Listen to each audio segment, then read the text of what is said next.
Bonjour à tous, jour de qualification au Greenwiz Paris Premier Paddle Major et avec nous le directeur du tournoi, Arnaud Di Pasquale. Salut Arnaud. Salut Franck. Arnaud, on en parlait tout à l'heure, au final on n'a pas le temps de réaliser. C'est vrai que tout est allé très vite, alors on y pensait depuis un moment, ça fait 1 an et demi que ça mûrit, mais c'est vrai qu'on a signé très tardivement finalement ce contrat pour pouvoir organiser donc, ce major justement au stade Roland-Garros. Et c'est vrai que c'est un peu dans l'état d'urgence qu'on a organisé ça en 3-4 mois, donc c'est quand même très peu pour un résultat magnifique quand même, donc on est très heureux. On va voir comment va se dérouler cette semaine, mais c'est allé très vite. C'est vrai qu'il faut réaliser qu'on a le padel à Roland.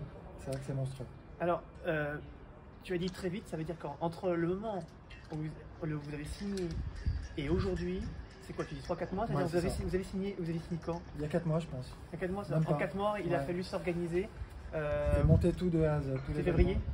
C'était, je te redonne la date exacte, mais on est sur 4 mois. D'accord. C'est 4 mois et pas plus. Donc non, c'est quand même. Et puis avec toutes les contraintes, alors c'est fabuleux d'avoir le stade Roland-Garros, mais en termes d'orga quand même, vous imaginez, c'est assez contraignant, c'est lourd, c'est une grosse organisation.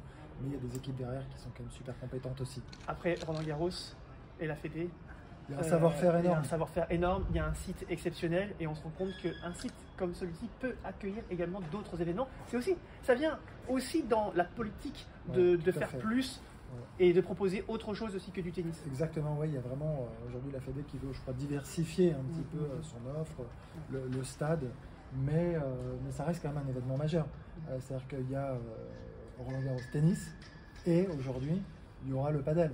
C'est avant tout ça. Après, il y aura des soirées, il y a déjà eu de la boxe, il y a déjà eu la fête de la musique, je crois. Mais on n'est pas sur des événements comme ça qui vont s'inscrire dans la durée, parce que c'est quand même notre objectif. C'est pas de faire un one-shot une année, c'est de l'inscrire dans la durée pour, encore une fois, et on en a déjà parlé, mettre le padel dans une autre dimension. C'est un coup de projecteur extraordinaire. Le padel dans une autre dimension. On était tout à l'heure avec Pablo Aimar qui nous disait ça va être, et c'est déjà le plus grand et le plus beau tournoi au monde de paddle. C'est déjà le plus beau, ça veut dire que parce que ça en jette. On n'a pas commencé, donc non, mais tant mieux, c'est génial. Enfin, on est content de voir l'accueil évidemment des joueurs avant tout, parce que c'est aussi pour eux qu'on le fait. Ce sont des athlètes de très haut niveau, un sport encore méconnu, très connu dans certains pays, en plein essor en France. Mais c'est cette vitrine, ce coup de projecteur qu'on voulait mettre absolument pour dépasser même le cadre de nos frontières et aller à l'international, justement montrer, parce qu'il y aura une diffusion, donc un diffuseur qui va proposer aujourd'hui justement les plus gros matchs, des matchs tous les jours sur le central dès le lundi, du 11 au 17 juillet, je le rappelle. Oui. Et ça commence dès aujourd'hui, le 10. Tout à fait, voilà, il y a déjà du monde, on est d'ailleurs content, mais voilà, l'accueil des gens, c'est important. Ça fait la bonne surprise, je voulais y venir, on a fait un petit tour au Qualif. Les deux tribunes, je crois, c'est terrain 4 et 5. 3 et 4. Il y a 2, 3, 4, 5. Il y a du monde partout. Il y a du monde partout. C'est déjà. C'est vrai que c'est pas évident quand on voit d'autres tournois ou même des tournois habitués à accueillir du paddle. C'est pas si évident dans les premiers tours. Et là, dès les qualifs, c'est parti quoi. C'est je pense aussi ce qu'on veut proposer, c'est-à-dire qu'il y a le paddle, mais il y a aussi le stade Roland-Garros. Venez découvrir aussi le stade Roland-Garros dans une configuration un petit peu différente, un peu plus coloré, avec un ton plus festif aussi. Il y aura un DJ sur la place du Jardin des Mousquetaires, des animations avec de la pétanque, avec du molki. Vous venez ici en famille, vous pouvez rester toute la journée. Voilà, exactement. Il y a tout ce qu'il faut. Et des pistes qui seront aussi pour découvrir aussi piste la 6, je crois. Piste 5. La piste 6, ça reste en practice.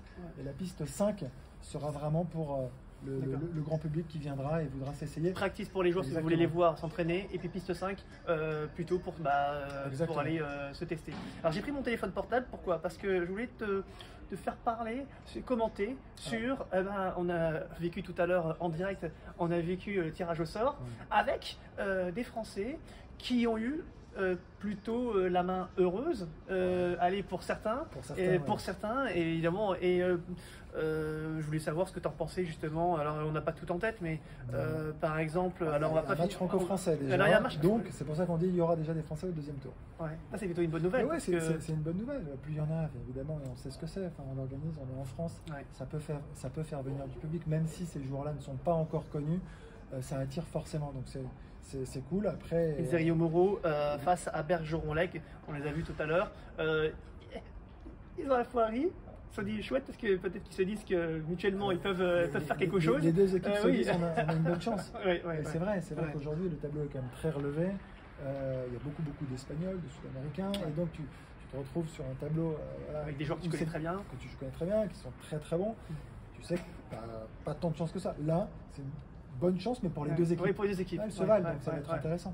Allez, notre numéro 1 français qui est associé à Théo Apata, la paire franco-espagnole, qui va jouer face à Léal Pérez et Rico Dassi, qu'on connaît bien, ils sont habitués de ces premiers tours de tableaux principaux. Tête de série 10 du tournoi.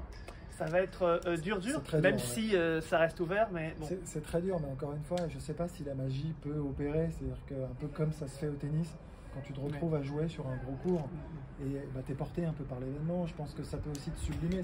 C'est ce qui peut se passer, c'est ce qu'on souhaite à Ben et à Théo justement. Donc, mais après voilà, on sait très bien que tirage au sort, tu n'es pas tête de série, tu peux tomber sur n'importe qui.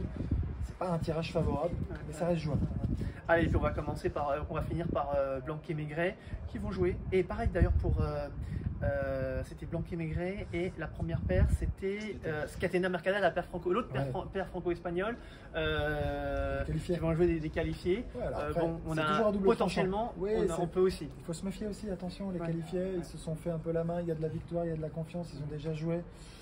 C'est pareil, ça, dans tous les sports, c'est la même chose. Je crois que c'est toujours compliqué. Maintenant, ça reste, évidemment, là pour le coup, quand même des bons tours. Oui, on croise les doigts et on espère en voir un maximum au deuxième tour. Allez, ultime question. Sur les réseaux sociaux, on nous a dit, et quand on aura Arnaud Di Pasquale et Arnaud Clément Alors, moi, je foulerai la piste, mais pas dans le tournoi. Ah, bah, Juste pour taper quelques balles.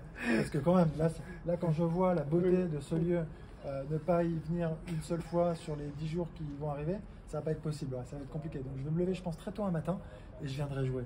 Voilà, en loose day. En loose day ? Ouais, en loose day. Est-ce que tu crois que cette fois-ci on aura la possibilité de se jouer l'un contre l'autre ? Faut que tu t'entraînes. Entraîne-toi quand même. Il n'y a pas de problème. Attention. T'as progressé. Attention. Allez, merci beaucoup. Plaisir. Ciao.